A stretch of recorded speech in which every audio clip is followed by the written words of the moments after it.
भारत के अंधभक्तों, सत्ता के दलालों और देश के गद्दारों, देख लो आज सरकार ने हमारे देश के वीर जवानों को किस तरह से अपमानित किया है।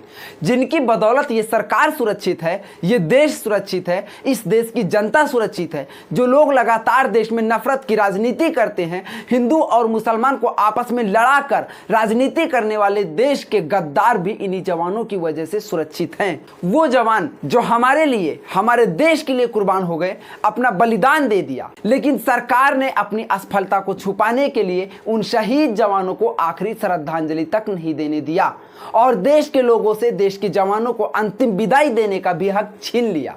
आपको याद होगा पहलगाम अटैक 22 अप्रैल 2025 को जम्मू कश्मीर के पहलगाम में बैसरन घाटी में आतंकियों ने भारतीयों पर हमला किया था, जिसमें 26 लोगों की मौत हुई थी। इसके बाद मोदी सरकार ने बड़े जोश के साथ एक ऑपरेशन चलाया था जिसका नाम रखा था ऑपरेशन सिंदूर, और इसके नाम पे वोट भी बहुत तगड़े से मांगे गए और प्रचार भी बहुत तगड़े से किया गया। 7 मई 2025 को भारतीय सेना ने पाक अधिकृत एरिया पीओके के अंदर आतंकवादी ठिकानों पर हमला किया, जिसमें भारत के 6 जवान शहीद हुए थे। अब सोचने की बात यह है कि 7 मई 2025 से लेकर आज 1 साल बाद भारतीय जनता पार्टी ने स्वीकार किया है कि हाँ, हमारे 6 जवान शहीद हुए थे। कई बार राहुल गांधी ने, विपक्ष ने संसद के अंदर आवाज उठाया कि अगर ऑपरेशन सिंदूर की खबर पहले से पाकिस्तान को ना दी गई होती तो हमारे 6 जवान शहीद ना होते।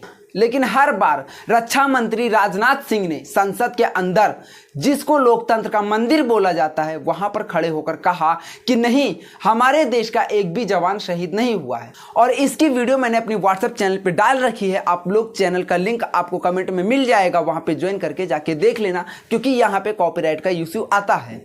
सोचिए, जब नेता लोकतंत्र के मंदिर के अंदर झूठ बोलने लगे तो उस देश के क्या हालात होंगे और उस देश के नेता कितने करप्ट होंगे। बार बार विपक्ष सवाल करता रहा कि सच बोलो, कितने राफेल जेट गिरे थे भारत के, कितने जवान शहीद हुए, लेकिन बार बार रक्षा मंत्री राजनाथ सिंह झूठ बोलते रहे और शहीदों के सम्मान के साथ खिलवाड़ करते रहे। और पता है राजनाथ सिंह ने यह झूठ क्यों बोला?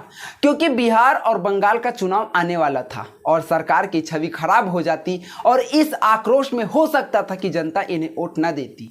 यानी कि इस पार्टी को देश से, देश के जवानों से, देश के लोगों से, देश की बेटियों से, देश के शहीदों से कोई मतलब नहीं है।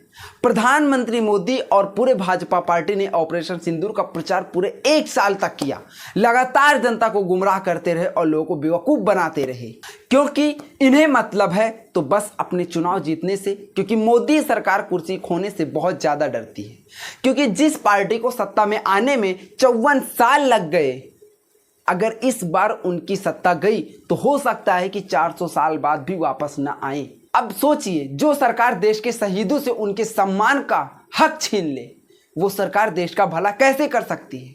अगर आप भाजपा के किसी नेता के खिलाफ एक चू की आवाज निकाल दे तो आप पर FIR हो जाती है। इन्होंने लोकतंत्र के मंदिर में खड़े होकर देश के लोगों से, देश के 140 करोड़ की जनता से पूरे 1 साल तक झूठ बोला। संसद भवन, जो लोकतंत्र का मंदिर होता है, उस मंदिर में खड़े होकर लोकतंत्र के मंदिर का अपमान किया। अब इनके खिलाफ क्या होना चाहिए? इन्हें आप क्या कहेंगे? झूठे, बेईमान, शहीदों का हक छीनने वाला, देश की जनता से झूठ बोलने वाला, देशद्रोही, या आतंकियों से लड़ते वक्त शहीद जवानों के हक को छीनने वाला देशद्रोही? अंधभक्तों, ये सवाल तुमसे है और तुम ही बताओ। बाकी अगर अभी तुम नहीं सुधरे तो यकीन मानो, जब तक तुम समझोगे तब तक बहुत देर हो चुकी होगी। बाकी इस बार मैं आपसे एक बात कहना चाहता हूं कि मेरी वीडियो बहुत से लोग देखते हैं और बहुत से लोग पसंद भी करते हैं, जो कि उनका मैं शुक्रगुजार हूं। अगर आपको लगता है कि मैं सच्चा हूं, मैं इस देश के लिए आवाज उठा रहा हूं, मैं देश के हक में हूं, तो आप मेरा साथ देने के लिए हमें फॉलो करें और कमेंट में #सपोर्ट लिखकर अपनी राय जरूर दें, क्योंकि आपकी छोटी सी मदद हमारे लिए सच बोलने की ताकत है। वरना जिस दिन हम शांत हो गए, हम दब गए, उसी दिन लोकतंत्र के इस मंदिर को पूरी तरीके से खत्म करने में देरी नहीं लगेगी। इसलिए आपका साथ ही हमारी असली ताकत है। चाहे तो हमें खड़ा रखो, चाहे तो हमारा पैर तोड़कर हमें बैठा दो। अब देखना यह है कि 140 करोड़ देशवासियों में से कितने लोग तन, मन और धन के साथ देश के साथ खड़े हैं। जय हिंद, जय भारत।